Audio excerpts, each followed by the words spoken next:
Just a quick note before we start this video. I forgot to mention it when I was actually filming what's about to happen. There's a little bit of swearing in this one, so if you really don't like that, forewarned is forearmed. Children look away, squeamish people do the same. Otherwise, just don't judge me. Hello everyone, Kate Sparks here. You will notice that once again we are not in my office. And I'm going to be honest with you, that is because my office is too messy for me to work in right now. I know that I created that problem. I will get around to solving it eventually. But what I'm doing while I'm working upstairs here in the dining room is I'm putting a blog post on my pen names website. And since she is addressing the question of why someone would want to use a pen name, I thought we would try something a little bit different for this video, and I hope it doesn't end up being too boring if I'm just reading, but I'm going to read the post for you. I've been saying for a while that I wanted to do a video about why I'm going to use a pen name for my new series, with the vampires and all that stuff, and I keep not getting around to it. So, two birds with one stone. Today is my first Friday that I'm trying to dedicate to promotion stuff, which meant a blog post, and that could also mean a YouTube video. So here we go. If you're interested in an answer to the question of why the heck I would do that, I'm going to read it right now. The title of the blog post is An Author by Any Other Name. Every time I tell someone my new books will be released under a pen name, I get the same response. Why? Generally accompanied by a furrowed brow or concerned head tilt, of course, indicating that they're not judging me exactly, but they're worried. Have I actually gone mad? Am I writing porn? It's actually a great question. I've had success as an author under my own name, writing best-selling young adult fantasy and venturing into new adult fantasy romance. I have letters in front of the best-selling part of my author name should I care to use them. I have an audience. I have a decent social media presence, presumably loyal readers. I'm established, damn it, even if I only manage to get a book or two out a year. Why on earth would I want to throw that away and start over? See? It's a good question. I wish I had a snappy answer, but it's complicated. As I said, under my other name, I write fantasy. The kind with magic, dragons, sorcery, sword fights, though we tend to avoid those as I find them tedious. A solid dose of romance. Plenty of humor to offset the darker bits. Those books reflect a bright side of my personality. Serious shit happens, and no one is really safe, but you can be pretty well assured of a happily ever after, or at least a happy for now for most characters. It's not necessarily light and fluffy, but it's pretty fun. I adore those books, and the high fantasy genres, and I will never turn my back on them. I will return to those worlds and characters I've created. I just need a break. Not time away from writing. Heavens no. That would probably kill my spirit. I'm just exploring.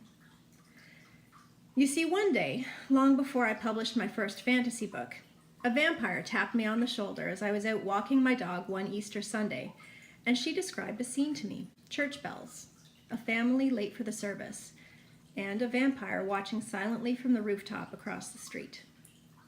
Just as a side note, this isn't in the blog post, but I never wanted to write vampires, but when they come up to you like that and they just offer you a story, what are you gonna do? Back to the blog post. I started drafting. It was great. I had fun, but I also had this massive fantasy trilogy I needed to get out. And when the first book found a solid audience who wanted more, my poor vampires got put on the back burner.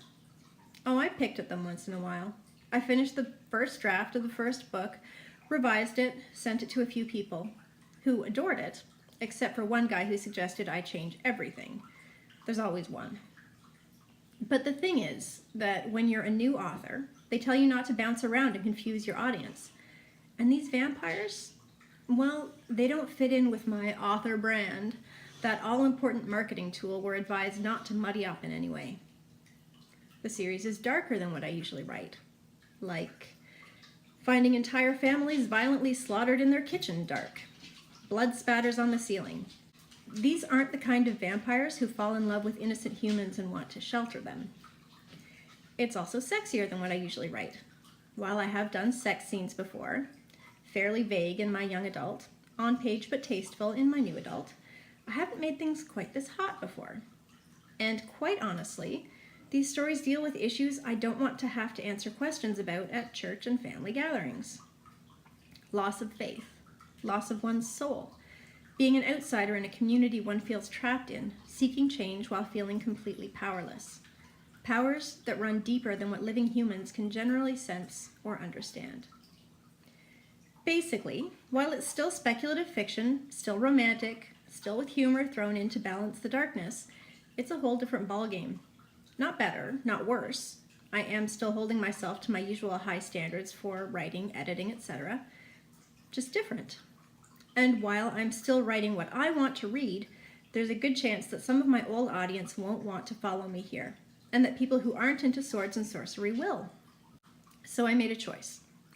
I could use my own name and risk alienating people who pick the books up looking for the same experience I usually offer, including the occasional 12-year-old who reads my young adult stuff, or I could create a clear separation.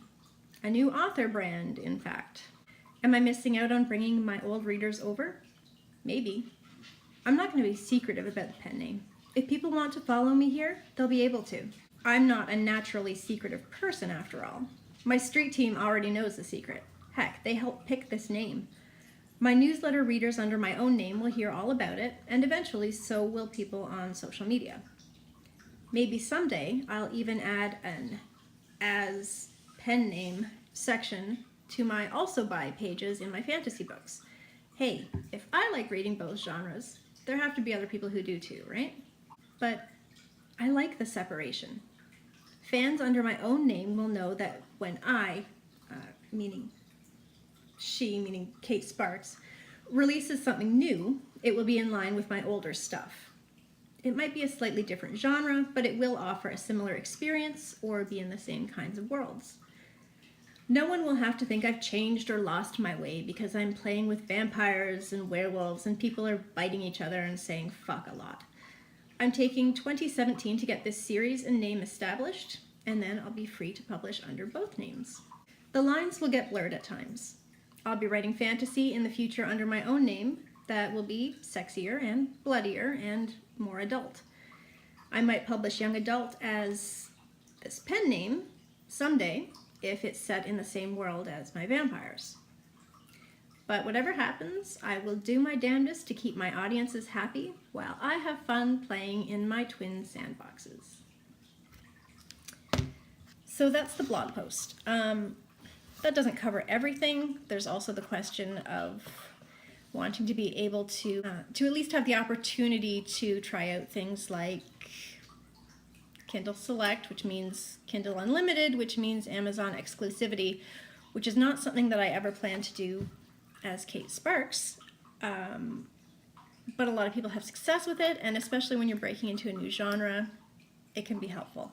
That'll depend on what things with Amazon are looking like by the time the books start coming out in the summer, but that is another factor I had to consider.